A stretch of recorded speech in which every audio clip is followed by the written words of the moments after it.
Welcome to another edition of Speak Up Presents. Tonight we're going to be talking about restoration of rights for former ex-felons. And very fortunately have with us today Becky Steele, who is the head of the local, or Central Florida, I guess, American Civil Liberties Union. Welcome, Becky. I'm so glad you're here again. Thank you. And State Representative Betty Reed, thank you for being here with us. Thank you for the invitation. So let's talk about this. We've done a show on this before, but you know, we know there's new news to it, and a lot of people that are watching may not know what the problem is in the state of Florida with regard to if you were a felon, what happens? You lose all your rights, correct? Yes, you lose all your rights. You lose your rights to a job opportunity, to housing, the opportunity to own a license. So you lose actually all of your rights. And even after you've paid your debt to society, you still do not have those rights back unless you go through a process to get them. You lose your right to vote. And so you have to go through a process to get your rights restored. And it's not a very easy process that I would think.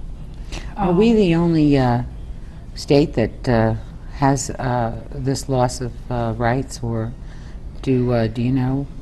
We're now one of only 3 states that doesn't have some kind of automatic restoration of rights.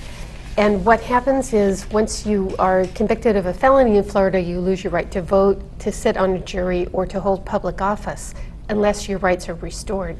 And this comes back from the old days after the Civil War, when we had to put a constitution together to get back into the Union. This was built in the Constitution at that time. What was the reason? What was the rationale behind it? Do you know?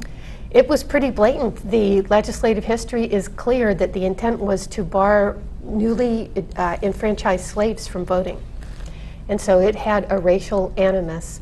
And even now, there is still a disproportionate effect on people of color who were affected by this ban. Yes. Do we know what that percentage is, or?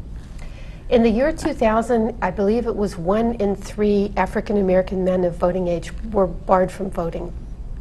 Wow. It's really significant. It is. 1 out of 3. Yes. And as of last year, I believe, the governor's office was saying that there are over 900,000 people in Florida affected by this ban. But some progress has been made in that now we are getting, there is a process now for getting your rights restored. That wasn't in there before, correct? The process was there. A similar process has always been there, but it took so long. And I think we're still suffering from the same thing. It takes so long to go through the process. And oftentimes when you say, I'm getting my rights restored, you get your civil rights restored to vote, but you don't get your civil rights restored to the point that you can take that and go and get an apartment, or you can go and get a job. It's just the start of the process of trying to get your rights restored. You're saying like in a big apartment complex, which might have to follow certain anti-discrimination laws and these kinds of things, that is not one of the prohibitions. You can you can decline someone who's been a felon. Is that You is can that what you're decline saying? someone who's been a And that's felon. not been helped by any of this that's gone on. No, Okay. it has not. All right. So now the rights going through this process now. How does one do it, and does it matter what the crime level was? I mean, if you can, Yes. first of all, Yes. you're charged with a felony if you steal something above a certain value, or if you kill somebody, right? Isn't Well, there are a lot There's of crimes that are variety. felonies. Driving on a suspended license is a felony in it? Oh, Florida. wow. Okay. If you know that your license is suspended and you drive. Writing a bad check can be a felony. There are a lot of people that we've helped with rights restoration.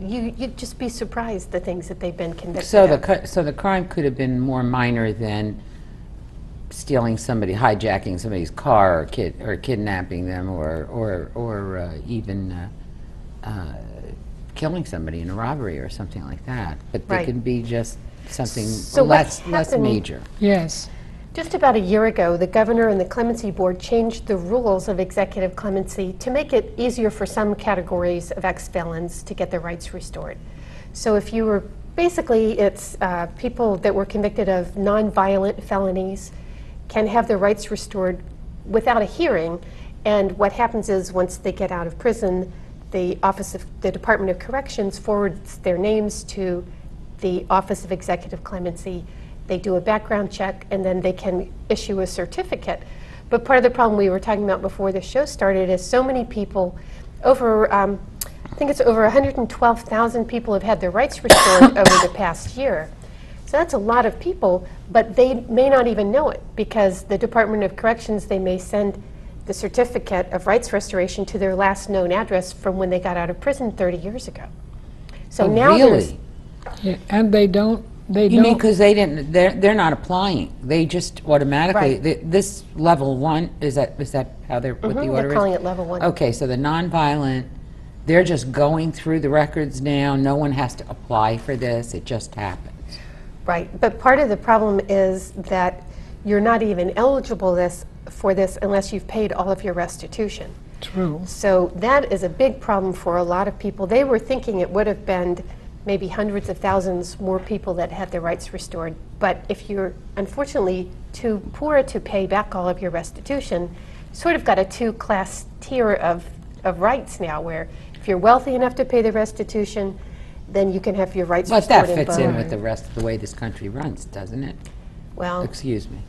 All right, go ahead. So but, go. but even at that, you know, if you were charged with a crime 30 years ago, and you got out of jail, and after a year or two you didn't pay, and no one came after you, you know, by and by that You might have even forgotten about it by that maybe point. it was $100 or $2, and you forgotten all about it.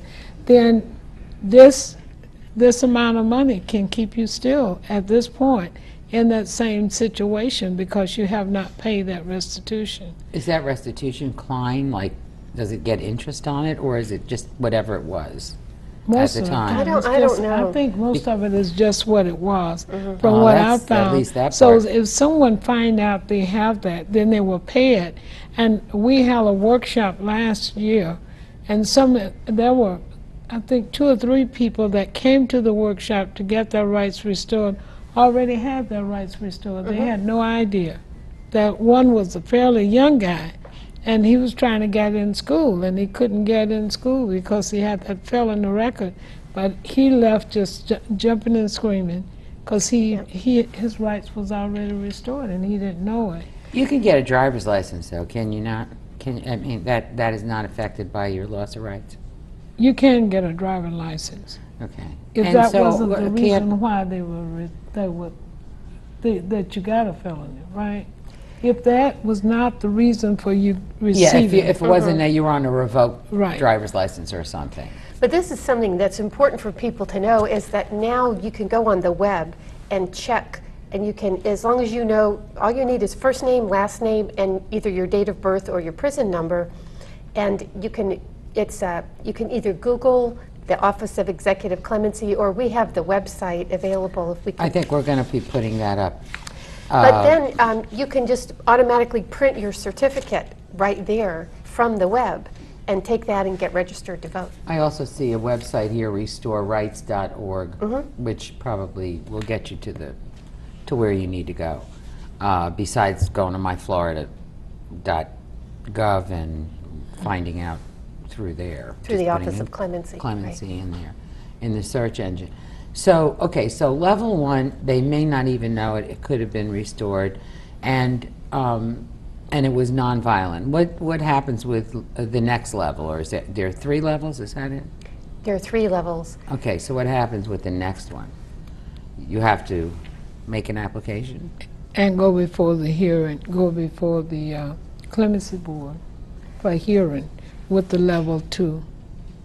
And what is that? Is that And less, that can violence take- or not, or? I Do you don't know? have There's the slightly statute. more, there might be some kind of burglary of a dwelling or things like that.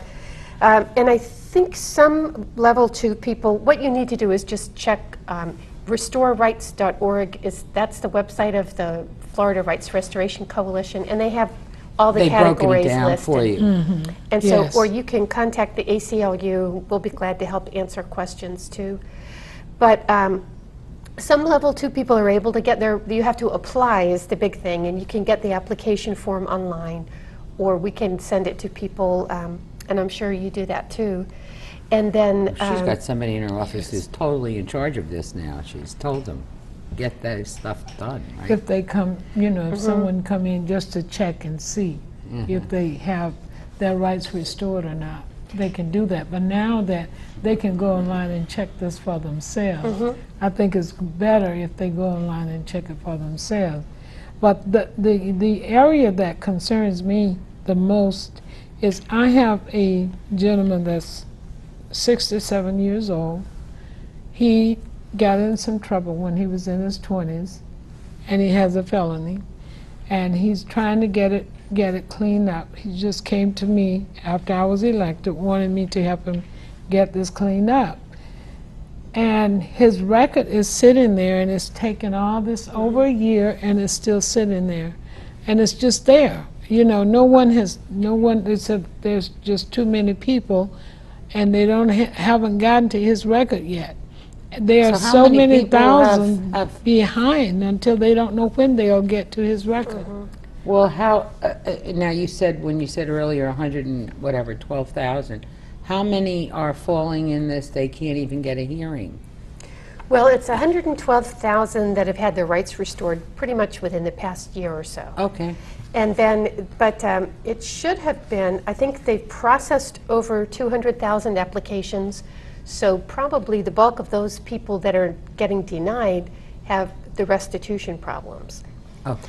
And then there's a big backlog also, because part of the problem is it's expensive. This is basically an expensive and pretty much unnecessary process. It's just because we can't make rights restoration really automatic.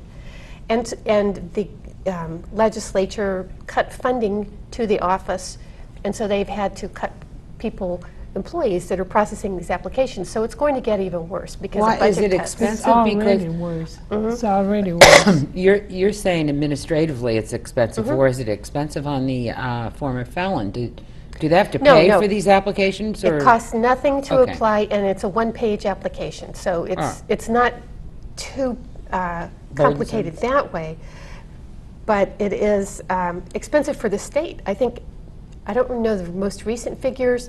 The last year of the Bush administration, I think he requested an additional $1.2 million on top of what they already spent. So we're spending millions of dollars doing this paperwork, which we could avoid by just getting rid of the problem in the first place. True. That would be the How ideal would you thing. how would you propose to do that? How would you do it? Well, you the- just automatically, the person served their time, and on their way out the door, they get their rights all back.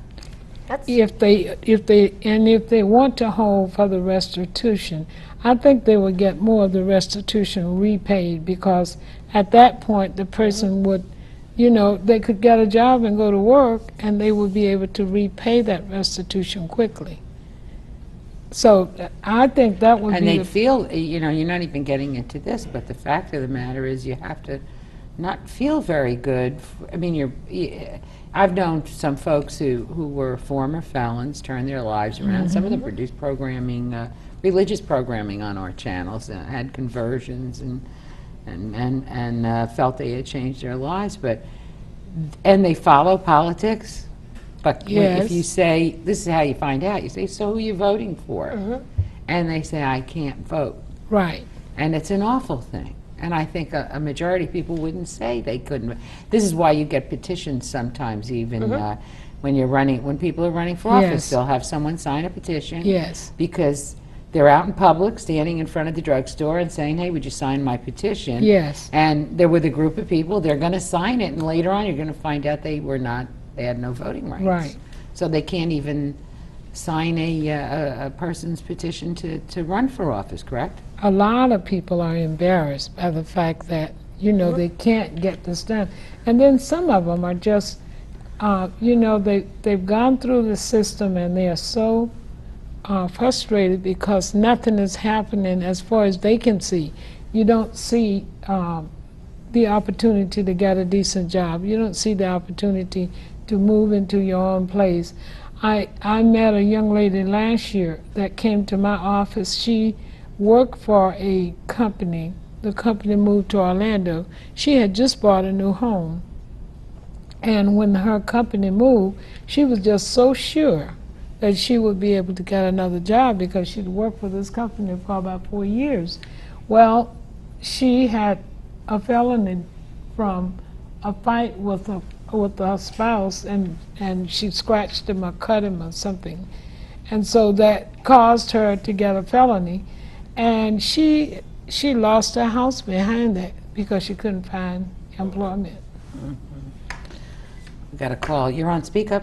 Hi. You were just talking about people, one person in particular who had to move perhaps to find another position. When people are released from the system in Florida, and if they choose to move out of state, does it complicate things? Is it just, if they know to go to the web and they can do this on the web, that's one thing, but does it complicate the process for them if they move out of state, and vice versa, if somebody moves into the state, does it complicate things for somebody moving into Florida who has a record as well? Thank you. Good question. That's a good question, since we're only one of 3 states that don't automatically do this. So what happens if you... You do have to be a Florida resident to apply for restoration of rights.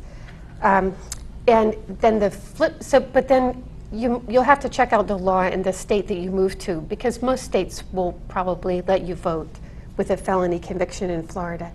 But the flip side is, if you have a felony conviction from out of state, whatever the law is where you came from, that you bring that with you. So let's say maybe you're from Georgia, where your rights get restored automatically when you complete probation. So you get out of prison, but you move to Florida while you're still under probation. You don't have your rights restored, and you're going to have to go through the process. Whereas if you'd stayed in Georgia until you finished your probation, under Georgia law, your rights got restored, then you moved to Florida, then you would be okay. You could go ahead and register to vote, and you're not affected by the ban. So in other words, we honor... Doesn't that sound sort of crazy? Yeah, it's really pointless. Okay. It just seems so terribly unfair if I were living here and someone else who may or may not have done the same crime or worse crime. He's sitting next to me and he can go ahead and vote and I can't because I live here longer or something. Yes. Just seems really odd. So, okay, so now we have all these people. We're not helping enough of them. I mean, there's some people who should honestly go and see, and it's possible they may be able to vote in this election, or are you saying they could have had their rights restored, but now maybe they didn't register to vote yet? Well, they have to do both things, right? That's the big thing, and there was just a story in the Orlando Sentinel today. They did a public records request, and out of that 112,000 people who've had their rights restored, they found just a few over 9,000. So it's less than 10% that have been registered. And again, it might be just because they don't know about it. But now you can go online, you can check that out, you can print the certificate, and people should be doing that and registering to vote. What was it that happened in 2000 that people thought they could vote and they weren't permitted to, or they actually were restored but they weren't permitted to vote?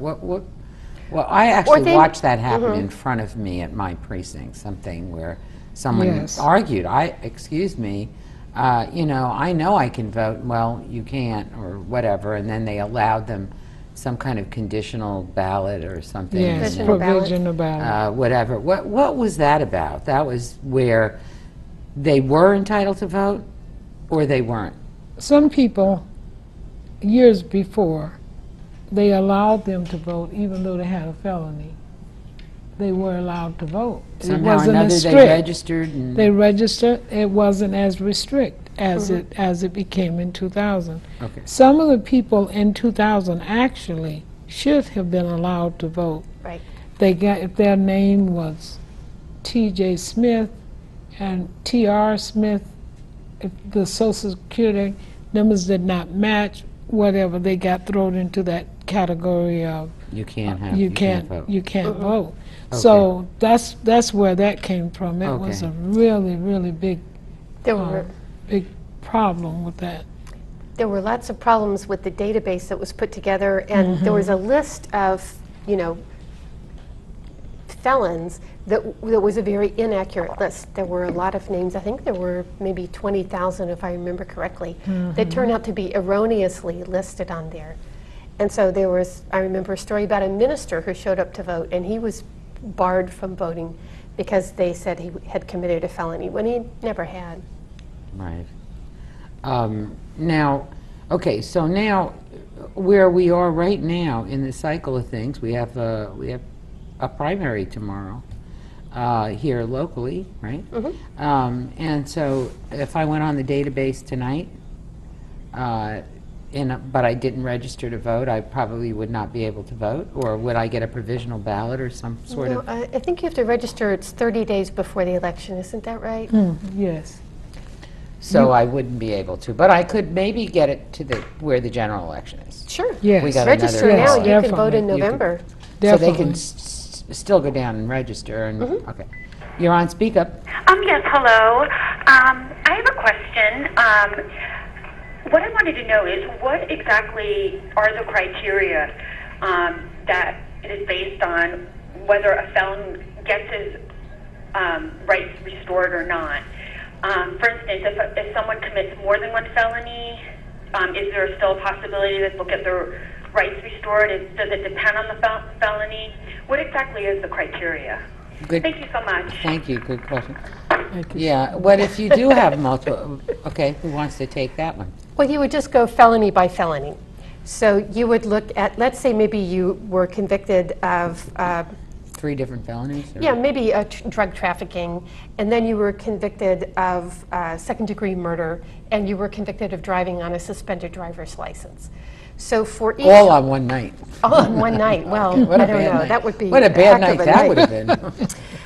But so let's say the second-degree murder, you're going to have to send in an application, and I believe that's a level 3 offense where you have to go up to Tallahassee and have a hearing. Well, they have a hearing. You don't have to go, but we recommend that people go if they can afford it. The driving without a suspended driving on a suspended license, you're eligible to have your rights restored without a hearing. But then if you have that murder conviction afterwards, you're going to have to go through the process. So in other words, each one is treated individually. And you'd have to deal with each one of the felonies, not an accumulation, which is, I think, what the question was. Yes, and Yes. the time when it might come into a factor is when there's some discretion. Because something that's important to know is that under our Constitution, the governor and the clemency board have unbridled discretion. Nothing can limit their discretion. They've put these rules into place, but tomorrow if they want to click their fingers and take the rules away, they can, and no one can stop them. Now, this is the governor, the CFO, right? Right. Alex and Sink, Alex is on the there. Attorney General, And Commissioner of Agriculture. Consumer Services. Right. So, okay, so if you, well, let's talk about that. So if you had a hearing, what would, you could, what do you have to do in the hearing? Say, gee, I want my vote? Well, Or, I'm sorry, I mean, you've already done your time and your crime and whatever. Oftentimes you go before them like you're going before a judge and plead your case and explain to them what happened. I had a lady that was in her 70s, and she and I were in the same hotel, and she said she was there for clemency, and I went with her. I was just, I could not believe. She said, this is the one thing I want before I die is to have my rights back. So she went before the clemency board and explained what happened to them. They actually gave her her rights. She had killed her husband. But She it had was- killed her husband? But it was a self-defense type situation. And it was years ago when And it was years that ago. wasn't considered such a big defense. Right. Yeah. So what we'd recommend is that people, might put together a portfolio. You could get letters from an employer or a minister or someone in the community if you can. And you don't have to do that. Some people, again, they've lived their life without telling anybody they have a felony background, so they may not want to. But if you can do that kind of thing and show that you've turned the corner and that you really want to be restored to full citizenship, and then again, if you can afford to go to Tallahassee, and this is something that our Voting Rights Project will help people with, so they can contact the ACLU and ask for help. If you have a hearing that's set, we can help you prepare for the hearing. And then do the representatives get involved in the various districts that they're in too? Oftentimes, we can get involved by writing a letter, recommending, people that you know the person have been in the community for years. And oftentimes, we've worked with these people and still didn't know they had a felony, and all of a sudden, something come up and you know that's the case. You write a letter of support to try and help them get their rights restored. How do we get involved in other ways? Well, we have been working with the governor actually to get it cleared where there is no situation where you have to go before the clemency board unless it's a level 3 or level 4 case. Those are cases that maybe require that. But say for instance it's for someone selling drugs, and unless they continue to do the same thing over and over and over again, give them a chance to go back out and become a productive citizen in society. And oftentimes that will happen. But if you don't give them a chance at all, then you send them right back to the same thing. I want to talk about that. I want you guys to talk about that. The fact that just being deprived of the rights could actually contribute to somebody spiraling even further down. But we're going to take a break for just a second. We'll be right back. Stay tuned. A few years ago, Eric Oberman was a healthy college student. Then ALS, Lou Gehrig's disease, took away his ability to move, speak, and breathe on his own. That is why the ALS Association has created Treat ALS, a program to accelerate drug discovery and clinical trials leading to new therapies in ALS. People like me, people with ALS, need your help. With your support, we can triumph over ALS. Hear the one about the mom and the mechanic? They made a big splash running a car wash. See, the local PTA, an auto body shop, and their community coalition organized car washes, raising money to expand after-school programs. They knew keeping kids busy keeps them away from drugs.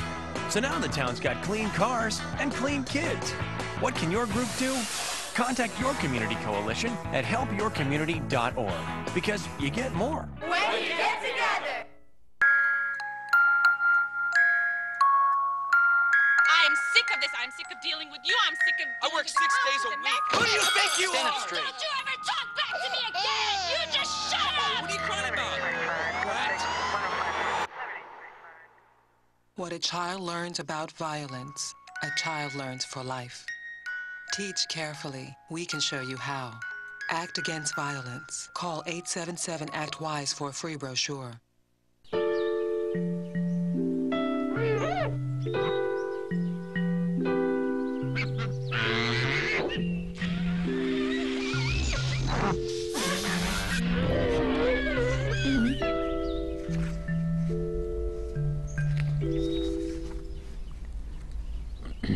Things can get pretty ugly when you're bored. In an after-school program, you can find something way better to do. You're back on Speak Up. We're talking about the restoration of felon rights with Becky Steele from the ACLU and Betty Reed, our state representative in Florida. Betty, you were talking earlier that you met a woman who said, before I die, I want my rights restored. Yes. Like, I can't know what that feels like, not to have your rights. And I just wonder what happens if you don't get your rights restored. What do you feel like? Does that, are we, or our laws in the state of Florida, do we contribute to somebody feeling less of a person, even though they may have made a mistake when they were younger? What happens? Do we know anything about whether we're contributing to something like that? I can't say for certain, but I do believe we are contributing to quite a bit of that factor, and also contributing to perhaps some of the people that have made mistakes in the past not going out and getting a responsible job and going to work, because if they continue to go out there and they continue to be denied jobs, no one really tell them it's because of that, but it doesn't take forever for you to know this is what's happening and the reason why you can't get a job. Or you continue to apply for apartments even if you get a job, because a lot of people in my district work in construction and other areas trying to make sure that they take care of their families, and yet they can't get an apartment to put their family in, not in their name. I'm sure it makes you feel half of a person. And of course, now that we are much more aware of the elections and everybody's talking about voting and you know, going to the polls, and you can't be a part of that, no way, nowhere in my mind do I think committing a crime is okay. I feel that you should pay your debt to society when you do that. But I also feel that society should not make you pay a debt for the rest of your life.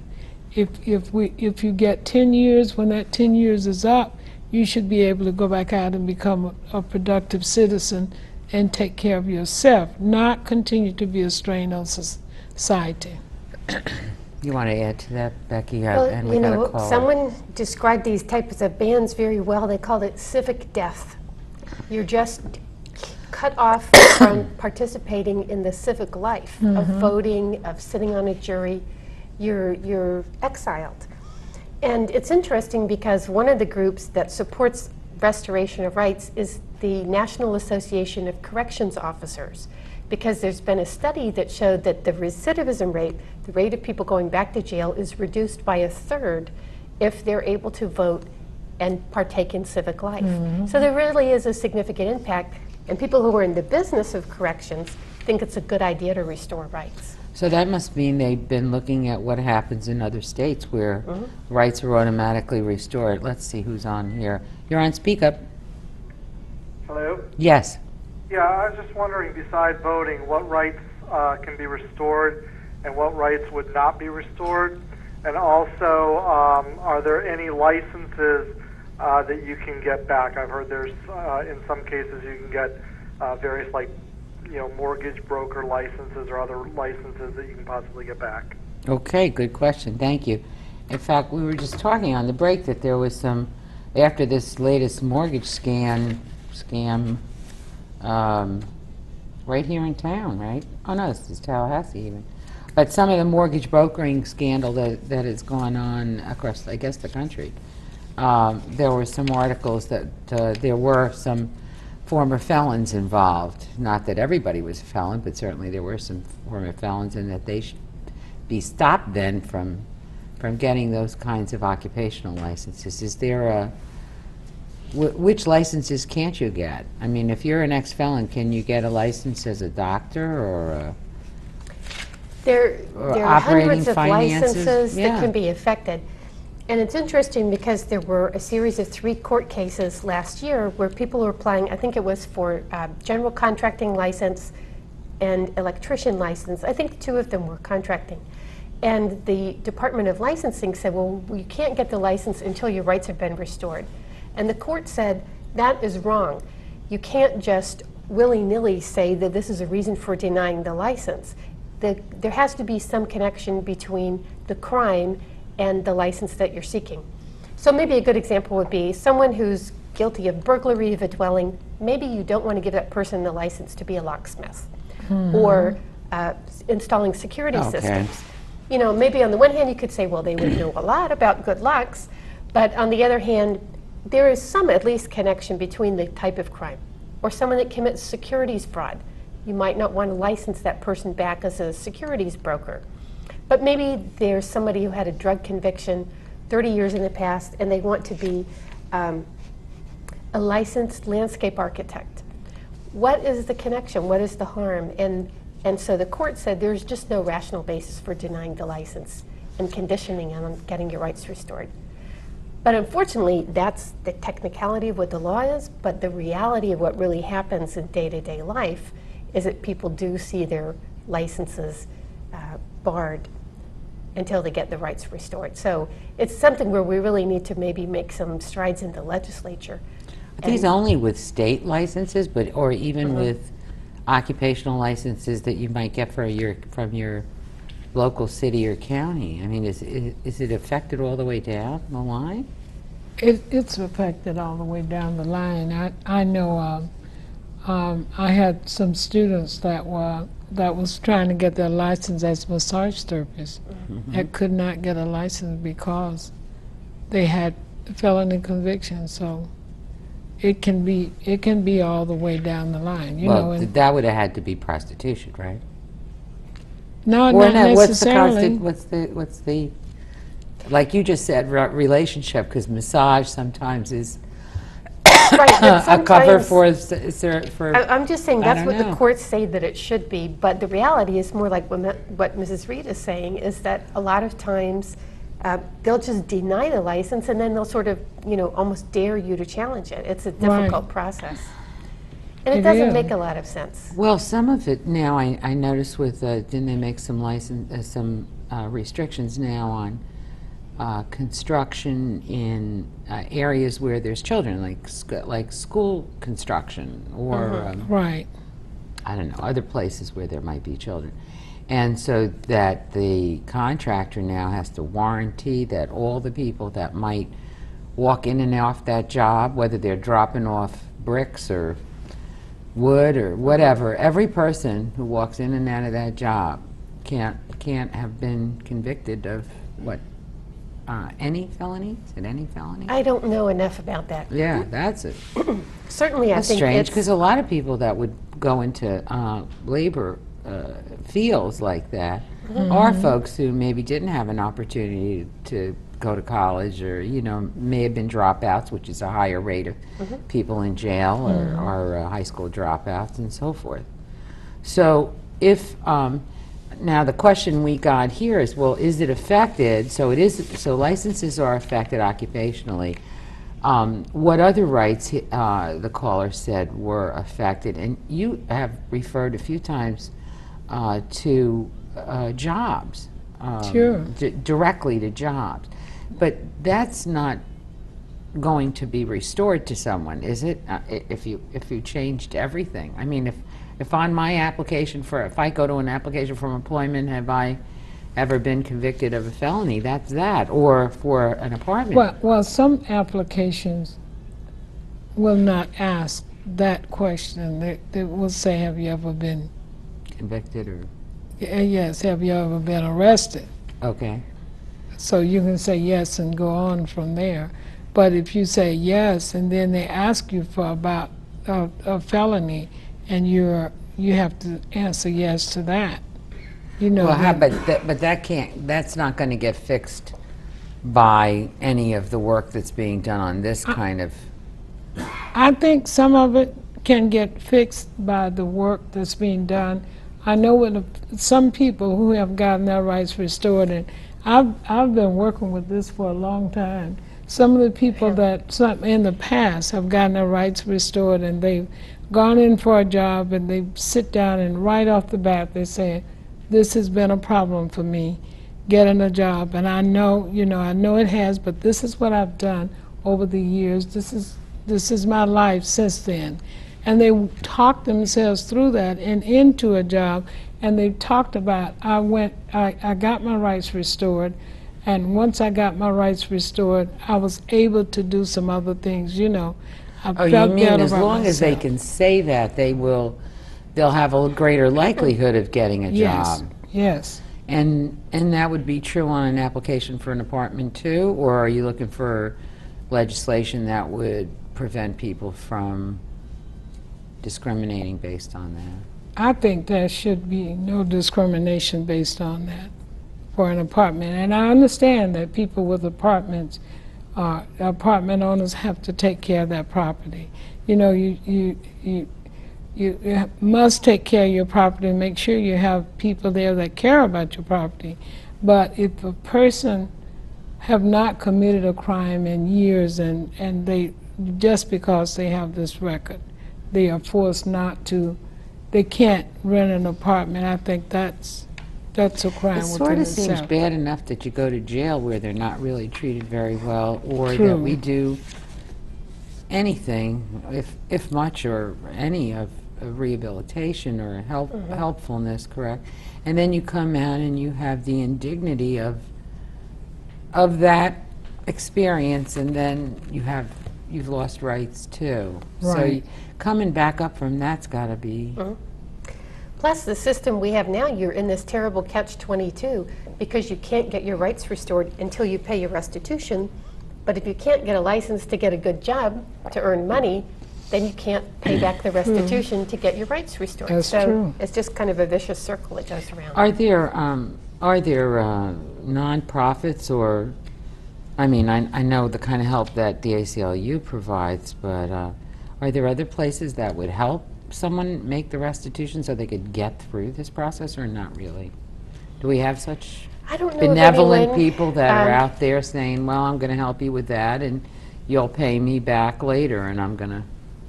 And I've got to jump in and say, we don't have enough funds to make loans to people that pay back their but restitution. you know, there's so many times you see people picking up the slack for stuff like this, or someone who became tremendously successful, who had something, their father went to jail or their mother went to jail, and then they became successful. They know what the plight was, and pretty soon they're giving money to it. You know, you never know, right?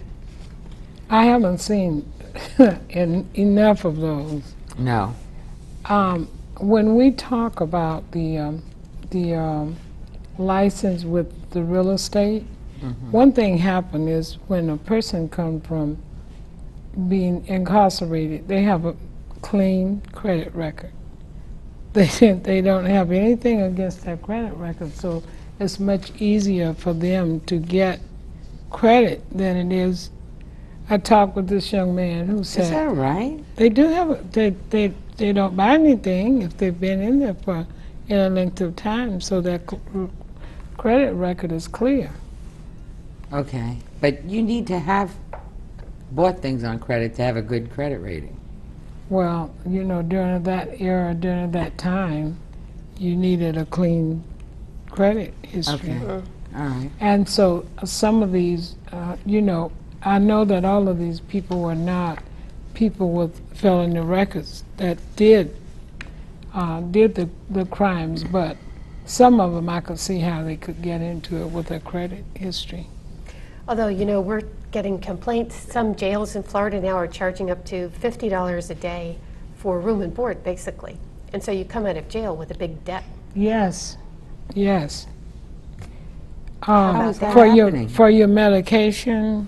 Oh, I flipped out because I had a kid doing my lawn who got in a fight in school, and he needed to see a probation officer because he got in a fight in school. So they called and had him arrested, and I thought that was crazy. I thought, you know, kids fight. That's, you know, detention, let's go do all this. The things we used to do when I was younger, they certainly didn't call the police to put a 15-year-old or 14-year-old in jail. True.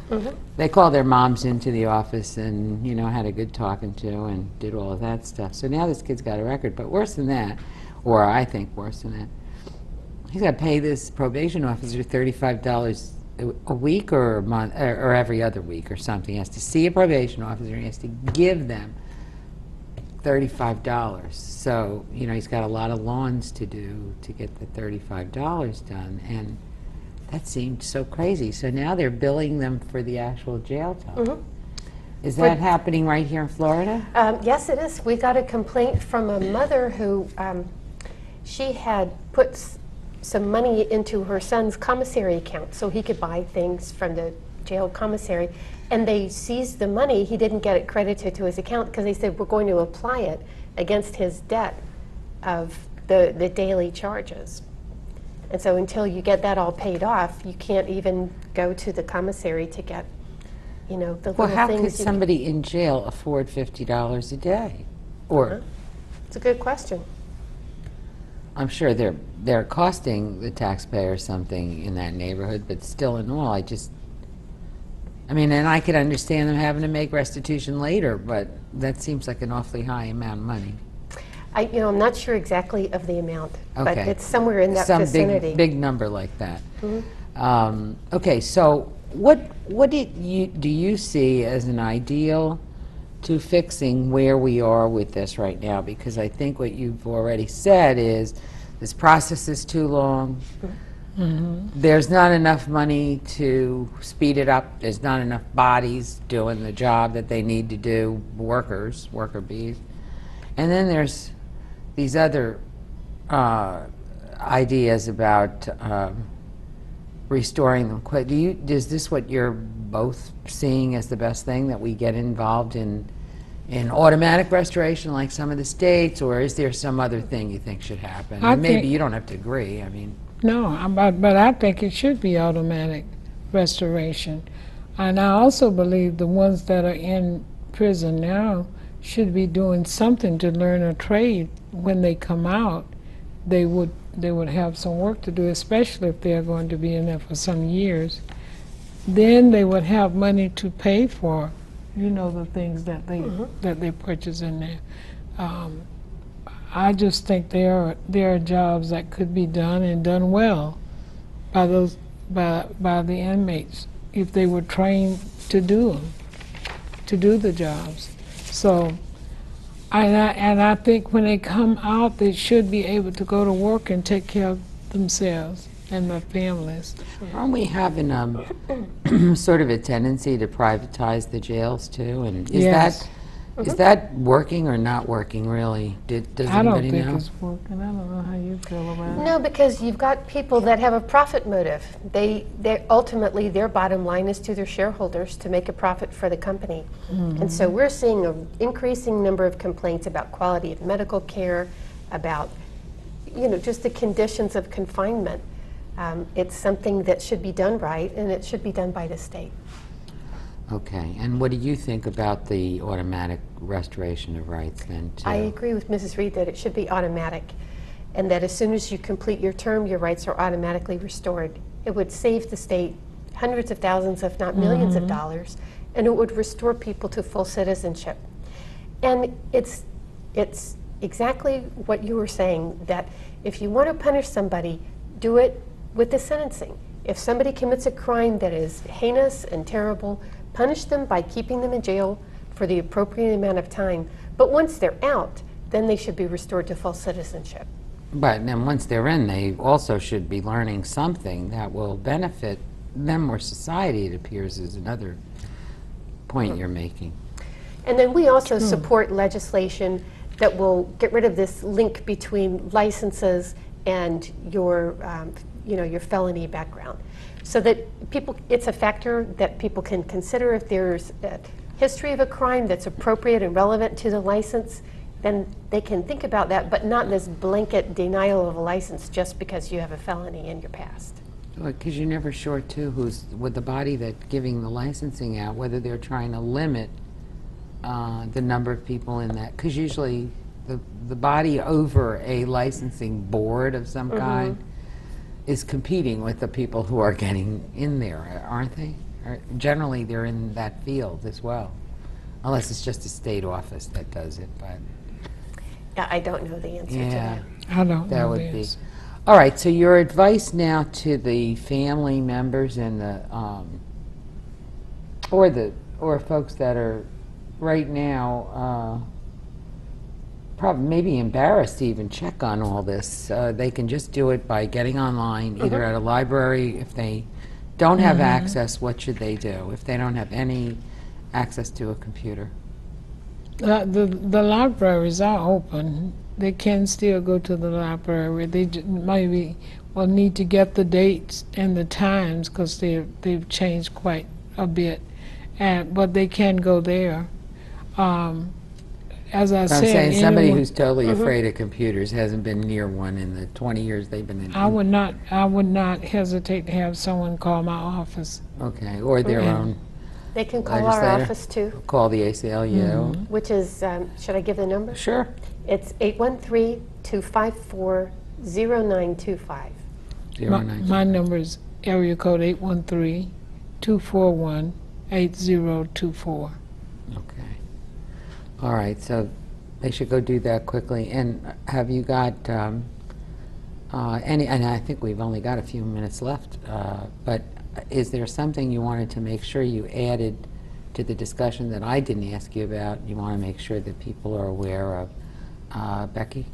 People should get involved with this issue. Even if you're not directly affected, the odds are that you know someone that is. And it's an injustice that's just been part of our state for too long, and we need to stop it. So I would urge people to get involved with the Florida Rights Restoration Coalition. That's a group of the League of Women Voters, the NAACP, the ACLU, a lot of African American churches, people of faith of all persuasions. It's restorerights.org is where you can find out about it. And get political, get involved, get this system changed. Ultimately, we need to change our Constitution. But in the meanwhile, there's a lot we can do to make things better for the short term. Representative Reed.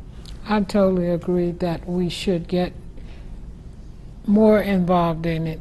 You know, I can say that in my district, just about everyone there knows someone or have a family member that's going through this. And in order for this to change, it's going to take a lot of people stepping up to the plate. We are, as legislators, we are stepping up to the plate, and we're constantly putting the pressure on and saying to the governor that we want this change. But we need more force behind it. And the more people get involved, 2 years from now is an election year, isn't it? Yes. By that year, I think we should have this cleared up, and when you come out of incarceration, your rights are restored. Get a job and go to work. And you think it could be done? It could be done. Is this going to take an amendment or something, or can this be done without that? I mean, I noticed we do lots of constitutional amendments. As Ms. Steele said, it just takes a matter of a flick of 4 people making the decision Is that right? this is what we want to do. That's all it has to be I done. thought you meant when I'm at when you go at the hearing, those folks can decide right then and there whether you're going to get right. Are you saying they actually make all the laws on this subject? They have complete discretion. And there was a time in the 70s, which you alluded to earlier, was Governor Askew, where rights were automatically restored. And he just did that. But as soon as a new governor came into place, it changed back again. So that's why to ultimately fix the problem, we have to fix our Constitution so that it isn't subject to the whim. But in the meanwhile, they could get rid of this problem tomorrow if they wanted to. Yes. But then it could be reinstituted unless it wasn't a constitutional amendment. So writing to these folks right now or calling them, would that be helpful as an action that someone involved in the Restore Rights Coalition would do? I would check with it. We're putting together an action plan right now for the Florida Rights Restoration Coalition. So contact them, get involved.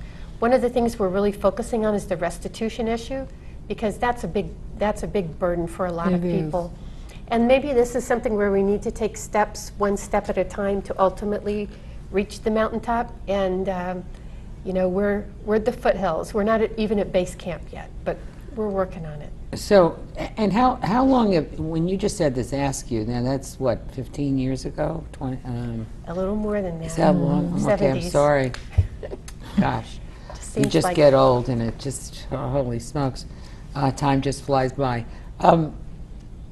In his time, people had automatic restoration rights, and since, what, the last 20 years did it get changed since him, or is that what you're saying? Yeah, it just and changed. Why? Was there a why about it? Because there's so much discussion that the minority vote was the vote they wanted to get rid of during the Kerry Bush, or the Gore Bush election, and now wouldn't that still be some sort of an issue if someone was looking at the, you know, this race, this presidential race? Well, I think it's politics has got to enter into it, you know, but I don't know that, I think people make assumptions about this group of voters, and they're not necessarily, we don't really know. You can't peg people as a whole, that there's the ex-felon block vote. And I think people are different, and you know, the majority of ex-felons are working class white people. And so that is still true of the population as a whole. Okay, well, that was a misunderstanding before, because earlier you said 1 out of 3. Okay, I see. There's a disproportionate effect on African Americans and Hispanics. If the burden falls disproportionately on people of color, percentage-wise, but in terms of just sheer numbers, the majority of ex-felons are white people. And I think their best bet is probably to move out of town, go up to Atlanta, get their rights back, and then come back. Can they? Could they? Well, first of all, that's a really big burden. You shouldn't have to move out of state to be a full citizen. I know. But it just seemed like, oh, there's an idea for you. All right, so we want folks to be able to go to their Florida Gov websites. They can go to the American Civil Liberties Union, ACLUFL.org, so they can get the Florida group. Betty.Reed at myfloridahouse.gov. Oh, you got Public Defender, who wasn't here today, but you can get in touch also, I guess, with Julianne Holt at the Public Defender for the 13th Judicial Circuit Court. I guess she can provide some help. And then the organization, which is a coalition of a whole pack of organizations, restorerights.org. I want to thank both of you so much for coming here and explaining some of what's going on. I'm sure your phones are going to ring tomorrow, and really appreciate all the time and effort you're putting into this this predicament. I keep saying I think what we need is just another Boston Tea Party, only with oil, but I'm not sure what it is. But things got to change, and people have to get up and help us get things changed. And I think you made that point very, very well. So thanks for coming, and we hope we see you again sometime in the near future. Thank you. Please, we'll see you next time you tune in. Thank you.